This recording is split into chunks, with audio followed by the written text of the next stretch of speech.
The American educational system is broken. We can all agree on that.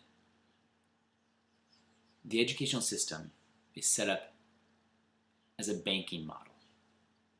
And in that model, just like you enter the bank to make your deposit, our students, well, their minds are like the bank, and we are feeding them the deposit, but we're not asking them to analyze or think or asking them challenging questions. We are spoon feeding them knowledge, and they are accepting the facts and figures. There's no excitement or motivation, and it's no wonder that they are dropping out in record numbers. The American educational system is simply not successful. And just like the banks, who runs the system? The white-hearing male majority who control things from their ivory towers. In terms of deaf education, we need to put that conversation on hold for just a minute and look back at the history of education.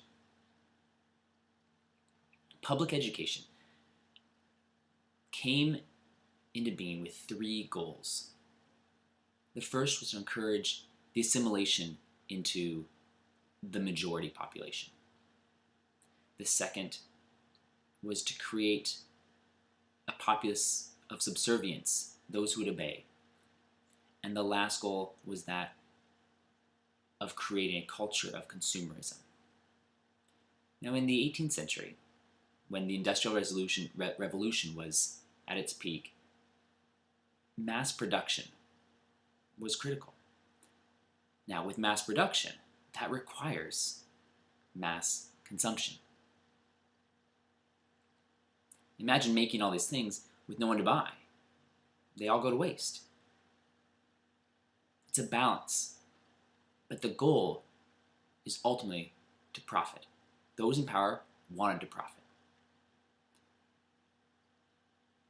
Now about the 19th century, life was simple. Agriculture, people grew their own food, they took care of themselves, and that was okay. They saw mass production and realized they didn't want to buy what they didn't need. The school system was a way to convince them. The students would enter, and the goal was how to buy. They were not taught anything except how to not think. Now, think back when you were a kid. When you went to school, those who asked the questions, they were labeled troublemakers.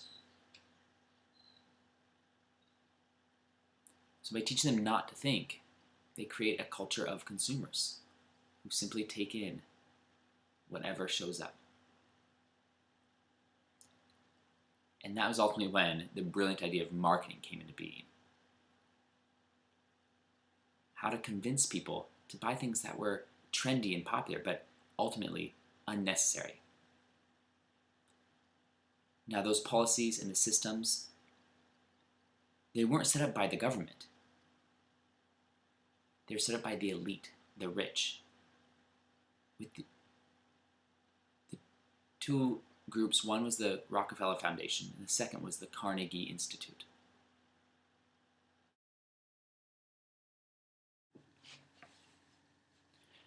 Public education originally was not compulsory.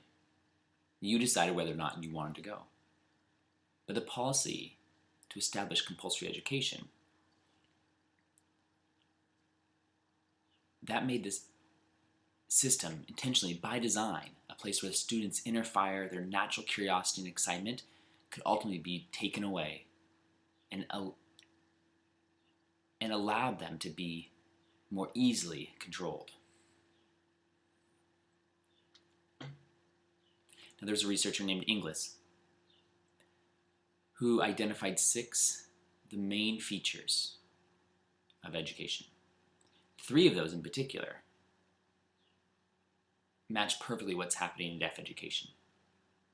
The first, the differentiating function, the selective function, and the propedeutic function. Now, the differentiating is to label and diagnose the social status of students, whether they're poor or crippled. Ultimately, the point is to label them. The selective function is a matter of, there's some overlap, but that's more about separating the groups into sort of upper and lower echelons and not allowing any socializing of the two. The probodeutic function, not only does that continue that separation, but takes this elite class and creates the power within them and secretly teaches them how they will ultimately be the ones to control the larger, quote-unquote, lower class. So it keeps the power in the upper echelon.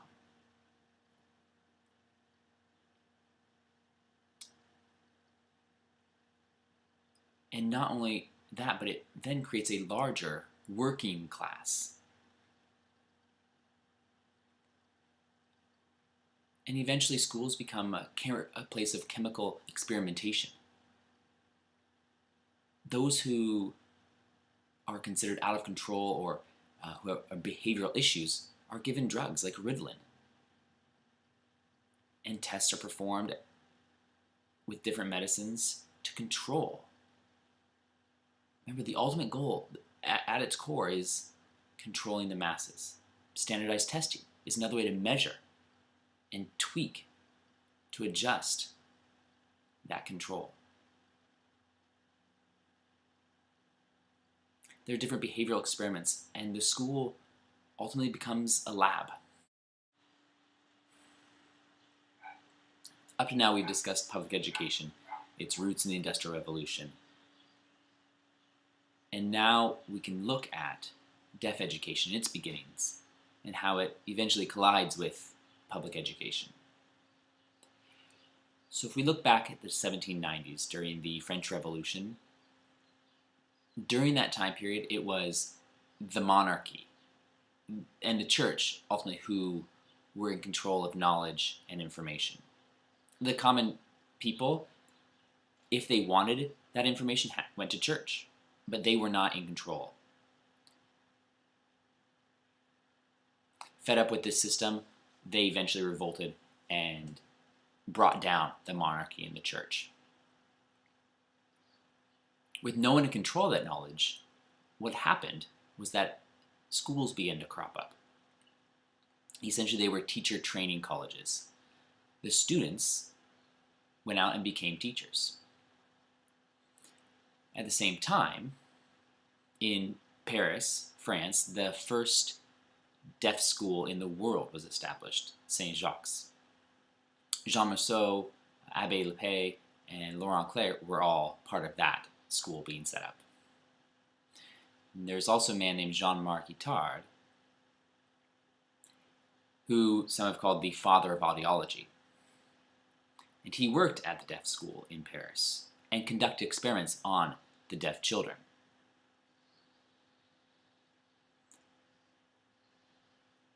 And as a result of some of that experimentation, some students died.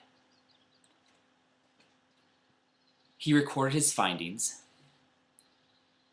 and borrowed Condillacs analytical method, which that approach essentially says that the researcher should be a neutral or objective observer of the experiment. So there's no personal feelings involved to influence the experiment or its results.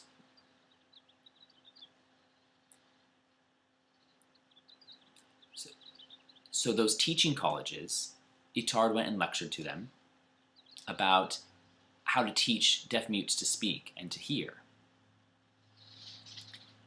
At those colleges, the people who were listening to the lectures eventually became doctors. In the community at that time, doctors were those who kept knowledge. If you remember that the church and the monarchy at this point was long gone, so the new keepers of knowledge, the new authority, were doctors, and they were equal to God and not questioned or challenged.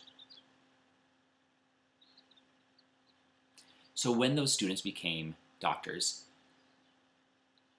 they equated the medical view with education, and that was the beginning of special education, of which one subset is deaf education.